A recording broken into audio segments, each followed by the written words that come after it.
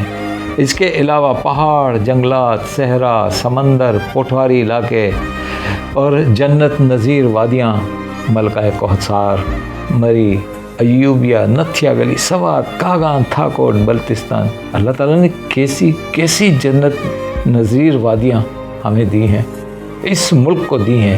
کیسے کیسے پھل ہمارے پاس ہیں کہ جن کو دنیا بھر میں پسند کیا جاتا ہے اور پاکستان اس کو ایکسپورٹ بھی کرتا ہے۔ اللہ تعالیٰ نے ہمیں کیا کچھ نہیں دیا، مگر افسوس ہم اس کی قدر نہ کر سکے، اپنے ہی ہاتھوں سے تلے ہوئے ہیں۔ وہ کسی نے بالکل صحیح کہا ہے کہ اس گھر کو آگ لگ گئی گھر کے چراغ سے۔ پاکستان کے موجودہ حالات اس حقیقت کو آشکار کر رہے ہیں کہ ہم ذہنی طور پر بیمار ہیں، کیونکہ ہم مذہب کے نام پر ایک دوسرے کے عقیدوں اور فرقوں کی بنیاد پر قتل کر دیتے ہیں۔ یہ ملک جو مذہب کے نام پر وجود میں آیا، آج سب سے زیادہ مذہبی منافرت کا شکار ہے۔ ہمارا ہر صوبہ کسی نہ کسی طرح دہشت گردی کا شکار ہے، اور 9/11 کے بعد کے حالات میں سب سے زیادہ نقصان خیبر پختونخوا نے اٹھایا۔ بلوچستان کے بلوچ لوگوں کے زخموں پر مرہم بھی رکھنے والا کوئی نہیں ہے۔ سندھ میں ایک عجیب طرح کی دہشت گردی ہے۔ یہ لولی لنگڑی جمہوریت ہمارے ریاستی ڈھانچے میں مسلسل دراڑیں ڈال رہی ہے، اور اب چونکہ ہمارے ملک میں پچھلے 2 سال سے زیادہ ہو گئے ہیں عمران خان کی حکومت ہے اور ترقی کے آثار نظر آنا شروع ہو گئے ہیں، لیکن سابقہ حکمران اپنی کرپشن کو بچانے کے لیے سازشوں میں لگے ہوئے ہیں اور حکومت کو نیچا دکھانے اور گھر بھیجنے کا کوئی موقع ہاتھ سے نہیں جانے دینا چاہتے۔ لیکن میں پر امید ہوں اللہ رب العزت سے کہ اب ہمارا ملک حکومت اور فوج کے آپس کے تعاون کی وجہ سے ترقی کی راہ پر یقیناً گامزن ہو جائے گا۔ اپنے پیغام کا اختتام کرتا ہوں اور امید کرتا ہوں کہ آپ کو یہ پیغام پسند آیا ہوگا۔ آنے والے پیغام تک کے لیے خدا حافظ۔ السلام علیکم ورحمۃ اللہ وبرکاتہ۔ اس کو تباہ کرنے پر